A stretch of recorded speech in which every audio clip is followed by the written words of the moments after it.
Opening the door to China. Have you ever let your mind wander to the far corners of the world, picturing yourself immersed in the ancient yet continuously evolving culture of China? If so, before you start packing your bags and booking flights, there's a bit of groundwork to be done. It's not just about finding the best places to visit or the tastiest dishes to try, but about understanding the heart and soul of the Chinese culture. Its norms, traditions, and the little nuances that make it so unique and fascinating.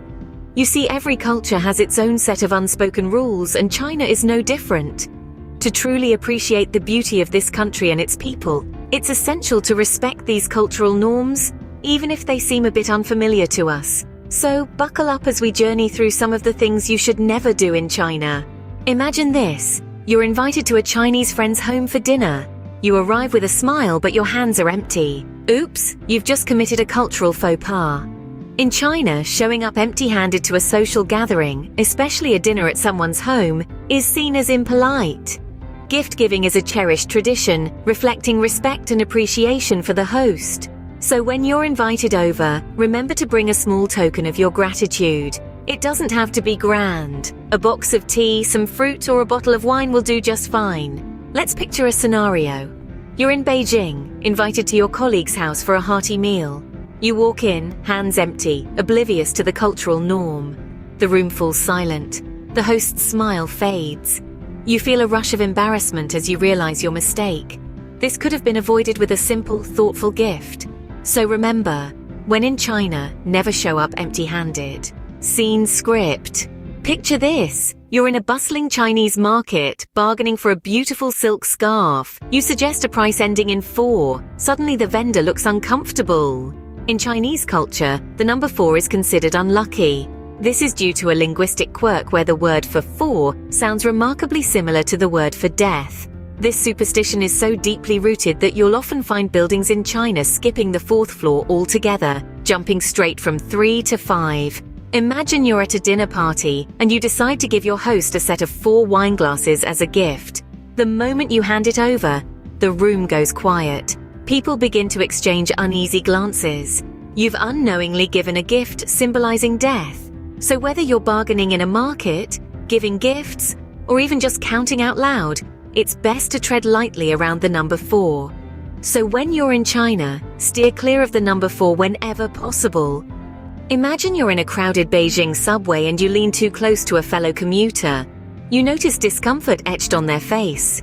This discomfort is not unique to this situation, but it's a reflection of a significant cultural norm in China: the respect for personal space. Let's weave a narrative to better understand this.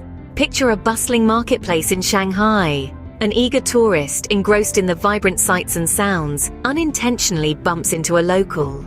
The local's reaction, a look of surprise and slight annoyance, is a silent reminder of the unspoken boundary that's been crossed. In China, like in many other cultures, personal space is a symbol of respect. It's an invisible barrier that helps maintain harmony and understanding among individuals. Crossing this barrier may not be met with overt hostility, but it can lead to unease and discomfort. So, always remember to respect personal space when you're in China. Scene script. Picture yourself at a local restaurant in Shanghai. Your Chinese friend keeps adding food to your plate and you politely decline. Suddenly there's a change in their demeanor. Now let's dive into the nuances of this situation. In Chinese culture, hospitality is a cornerstone of social interaction. It's a way of showing respect and building relationships. So when you refuse that extra serving of dumplings, it's not seen as a mere refusal of food, but a rejection of their goodwill and friendship. Imagine a woman named Lily. She's visiting China for the first time, and her business partner invites her to a family dinner. Out of politeness, she decides to refuse the constant flow of food coming her way. The room grows quiet. Later, she learns that her actions were perceived as ungrateful, causing embarrassment to her host. So when you're a guest in China, always accept hospitality with grace. Remember, it's not just about the food, it's about the sentiment behind it. Imagine you're in a traditional Chinese tea house. You start a conversation with a younger local, ignoring an elder. You notice a shift in the room's atmosphere. In China, like many other cultures, elders are deeply respected and revered. They are considered to be the pillars of wisdom, experience, and tradition. Ignoring them, especially in social settings, can be perceived as disrespectful. Let's picture a scenario. You're at a family dinner in China and you find yourself engrossed in a conversation with someone of your age, unaware that an elder has been trying to catch your attention. The room suddenly goes silent. You realize you've committed a cultural faux pas by ignoring the elder, a mistake that could have been avoided if you were aware of the cultural nuances. This is why it's so important to be mindful of these cultural sensitivities. Respect for elders is deeply ingrained in Chinese society. It's not just about courtesy, it's about acknowledging their life's journey, their wisdom, and their contribution to society. So, when you're in China, always pay due respect to the elders. So, there you have it. 5 cultural missteps to avoid when you're in China. Let's quickly recap. First, always bring a gift when visiting someone's house. It's a sign of respect and goodwill. Second, the number 4 is considered unlucky, so avoid giving anything in sets of 4. Third, personal space is highly valued, so keep a respectful distance from others. Fourth, refusing hospitality can be seen as rude, so always accept with grace and gratitude. And finally, never ignore the elders.